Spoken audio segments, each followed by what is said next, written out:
So, guys, obviously, we're back at it here with another UFC main event preview. This time, I'm joined by trainer, nutritionist, former fighter. I'm sure the list goes on. George Lockhart, thanks for giving us the time here. Thanks for joining us here for a little brief barbershop talk regarding the upcoming Stipe Miocic Jon Jones fight at UFC 309. Obviously, you're in Ireland right now. We touched on that a little bit. How's everything going over there, man? Dude, everything's going great. I'm working with Joseph Parker out here, man. Things are amazing. Love it out here. It's my second home. I was working with Connor for 6 years out here, so kind of know the lay of the land, and excited. Yeah, I didn't even take that into account. That's right. You were there with Connor for a little bit, so I'm sure it's kind of just a bit similar, right? At least you're not going into somewhere, or you didn't go somewhere where it was just a complete mystery. Am I right? A little similarity there? No, man. I know exactly where everything's at, know where the shopping, everything. A lot of connections out here, so life is good. Life is easy. Like I said, second home. You've been around the scene for a while now, man. I mean, what are you up to these days in combat sports? Like, I remember seeing you years ago on the Joe Rogan Experience, the nutritional stuff. I've seen you as a fighter in the past as well. You sort of hinted at it a little bit, right, with the work you've done with Joseph Parker. But for anyone who may not know, what's your main focus these days in combat sports? Yeah, I started out in MMA. We had a huge company. We had the biggest company in the nutrition company in combat sports. Sure. And I never dived into boxing because I'm like, man, this sport's been around for so long. They have it all down pat. And then I started working with boxers, and I'm like, wow, this is the most primitive sport I've ever seen in my life, man. It's insane. It's been around for a long time, and I think what has happened is that everybody's done things the same way for so long that's just the way they do things, and they have no idea why. So it hasn't evolved. Whereas in MMA, there's so many different aspects, and everybody's trying to get that edge, So it's been nice. So yeah, all I work with boxers now. I was Tyson Fury. We did Triple G, Josh Taylor, Badu Jack, and now I'm working with Joseph Parker. Man, he's had his career's revived, and I'm telling you, like within a year, I'll be undisputed in boxing. So. It's nice to, like, you're speaking of Jon Jones, like Jon obviously looking for the best of the best with people, whether it be nutrition, wrestling, jiu-jitsu. Obviously, Joe, top of the game with boxing. He's like, hey, Jon hit me up, do some training out there. It's like, bro, go out there. Go, bro. He's a go. That's what I told from the beginning, man. Jon was probably one of the first people I've ever worked with, when I got into the game. And I told him the one thing about him, he's always open-minded, but he's very innovative with his training. He's not set in one way. If something helps him out, he does it. And they're two completely different sports. But I told him, it's like if you're a business owner and say you sell concrete and this guy over here sells cars, but he's the best in the world at it, you could take those concepts and really help your company. And we took a lot away from that camp. And I believe Jon took a lot away from Joe. And it was definitely a mutual and synergistic link up. That's sort of what caught my eye here in regards to you, in regards to Joe, as far as this fight, right? Because I am strictly in the MMA space, but I see some of the work you guys may have done with him, possibly in preparation for this fight. What was it that you guys did? Did Jon have him out to work some boxing, I guess, for the Stipe fight? Is that safe to say? Yeah. It's funny with boxing. You got like Russian boxers, you got American boxers, Mexican boxers, and they all train, but they have their own way of doing things, And I think Jon, wanted to bring him in and just kind of say, okay, like obviously we do boxing in camp, but how does this guy do this? Being from New Zealand, right? And, like you said, you take away things that you say, okay, that I can understand how that fits into my regimen, how that can improve my regimen. And, that's what he did. And that's exactly what we did. Boxing sticks strictly with boxing. So a lot of times it's almost like they don't see the outside stuff helping them out, that's what we took from Jones. Jones has a lot of different coaches, whereas Joe's got me and he's got Andy Lee. As a trainer, in your eyes, how does he look? It's been a few years since we've seen him. It's only been a year and a half, actually. I guess time flies, so it feels like longer. But, he's not getting any younger. None of us are getting any younger. But I'm sure people are curious to know how he looks physically, especially now that he's more acclimated at heavyweight. In your eye, how did he look when you saw him? Same old Jon, not too different looking from the Cyril fight. No, what I'm saying, I haven't seen Jon in a long time. I've been in the boxing world. When I say he looks the same, I'm not saying like, he looks the same. I'm like, I haven't seen a guy in a decade. And I was like, dude hasn't aged a bit, man. He hasn't slowed Okay. down at all. Yeah. Um, So I'll take you your word know, for it. oh, bro, yeah, he's insane. Like I said, he's going with the best, and trying to explain something to boxers, like wrestling. There's levels to wrestling, and to boxers, they're like, dude, you're like the most amazing wrestler ever. And then I'll be like, you see that guy right there? That guy can accidentally take me down. Like he would blow on me in the right direction, I'd fall over. And they're like, Yeah. what? Yeah. And then you'll see Jones freaking rolling with him. I'm like, there's levels, and he's so good. And I think you got a lot of guys that are very good at wrestling, a lot of guys that are good at striking, but the greats like GSP, you see it, he was good at striking, he was good at wrestling, but his transitions to each one of them is what made him great. And that's something I think Jon has got on lockdown. Not to pile up on Jon here, just to touch on what you just said, but I think a lot of what makes Jon so good truly is his versatility, right? Like people will say, oh, this guy's not great at one thing, but he's good at everything. I would argue Jon's great at more than one thing personally. I mean, so I think he's a rare breed in that sense, right? I mean, we've seen him neutralize some of the scariest people in the world in all areas of the fight, whether it's on the ground, whether it's in the stand-up. What do you think makes a guy like that so special? Is it that versatility? Is it some of what you just touched on? Yeah, this is, it seems cliche, but it is a true answer. But I don't know, I think it's overused and people don't really understand. It's like what's made Conor great at what he did, what made Tyson Fury great at what he did. It's like I've gotten to work with all these things and I see their mindset. And when I was fighting, it's like you would teach a technique and you'd be able to, you could do it on the pads very easily. And then, timing drills a little bit better. You work on it over time, and then sparring, obviously, you're like, boom, boom, and you're like, okay, I'm getting this down. Fight time comes, it's kind of like, oh, man, like you're a little nervous to use it. Whereas these guys, their confidence, man, it's like you teach them a combination. They don't care. Lights are on, thousands of people in the crowd. They're going to apply it like they've done it a million times. That confidence, that mindset that he has. And it's like, the way that you do one thing in life is the way that you do everything in life. You're extreme. And I think a lot of people are like, well, they want him extreme in the cage or extreme in the ring and then normal in regular life. And it's like, I think that's where a lot of big disconnect comes with a lot of people. It's that mindset. It's like everything you're going to do, it's 100%. Well, yeah, I appreciate the answer. I mean, as someone who's worked with a lot of great fighters like you, I think it's insight like that I didn't know of, that I'm sure the fans didn't know of. So you definitely love to hear that stuff. And it's no surprise to me that it's the little things like that make the great fighters different from everyone else. Breaking into the matchup here, you got Jon Jones versus Stipe, UFC 309. Many, if not most, would say that Jon Jones is the greatest MMA fighter of all time, and Stipe is the greatest heavyweight of all time. I'm just a fan. What do I know? I approach it always from the fan perspective, but I do agree with that take. I'd love to know what you think. Do you think that's true? Yeah, I think Stipe, there's been obviously a lot of amazing heavyweights and everything. Stipe is definitely up there. Everybody's going to have their opinion. There's a lot of good heavyweights, yeah. That one might be a little tougher than the Jones one, maybe. Yeah. I honestly, I don't ever have a question with the GOAT.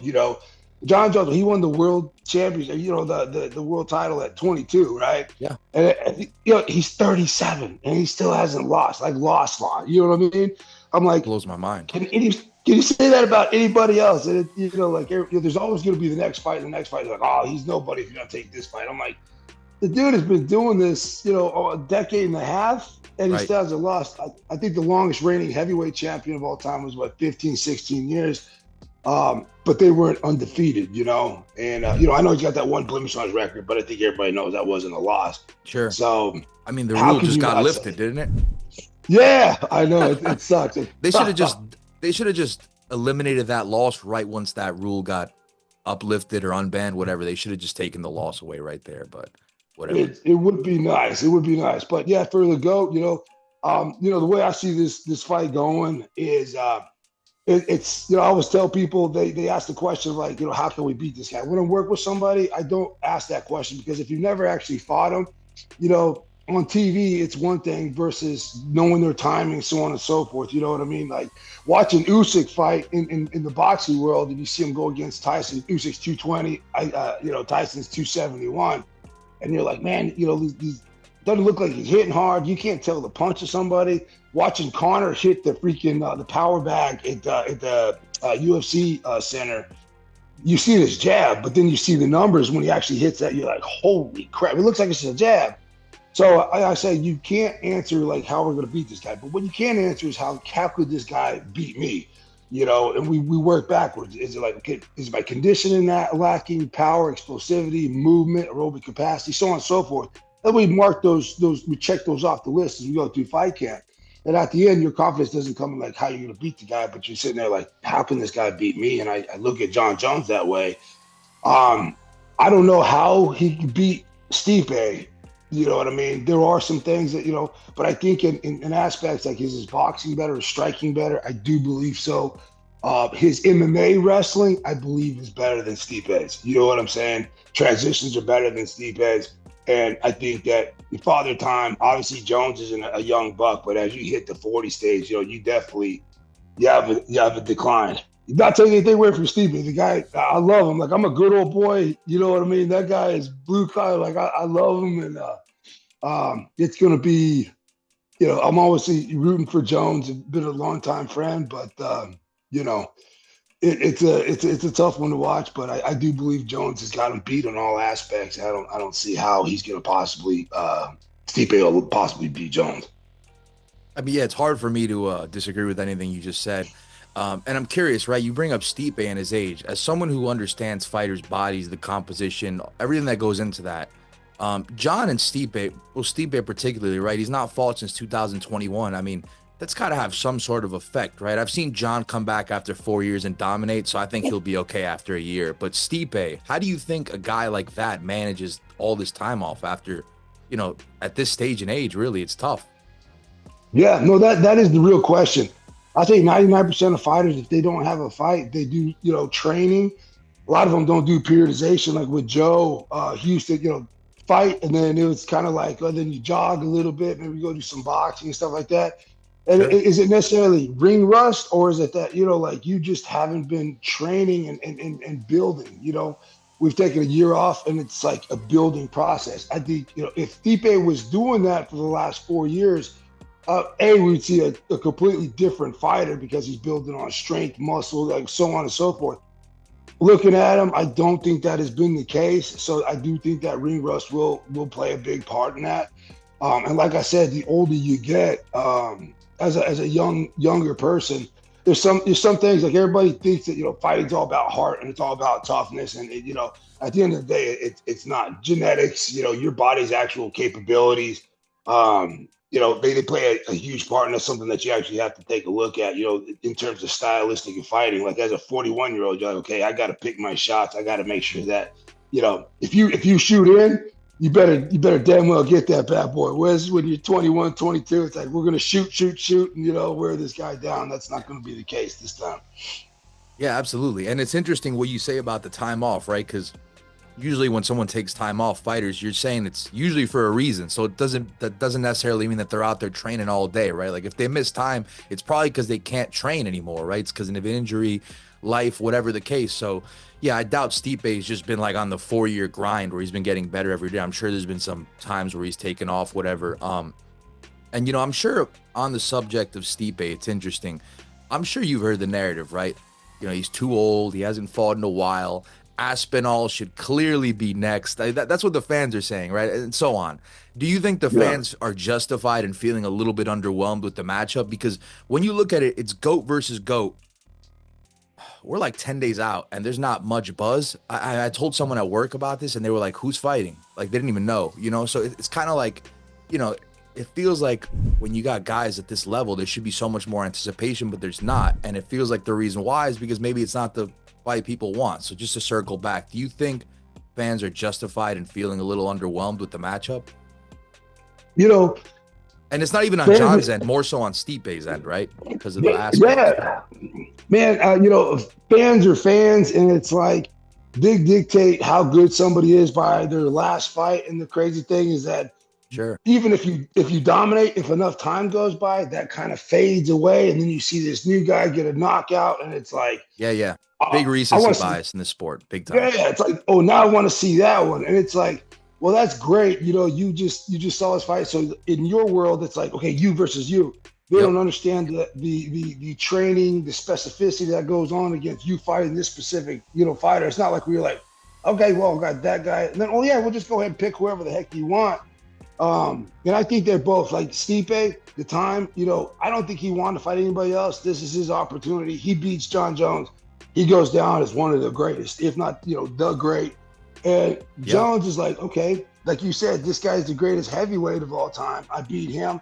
Jon definitely goes down as the GOAT. And I think he's at a point now where, like, man, 15 years undefeated, UFC champion at 22. Like there's going to be some fans being like, well, you're nobody unless you fight this guy, then this guy, and I think he is done. He's like, this is it. He put that in his head. So this fight has taken a couple of turns, curveballs.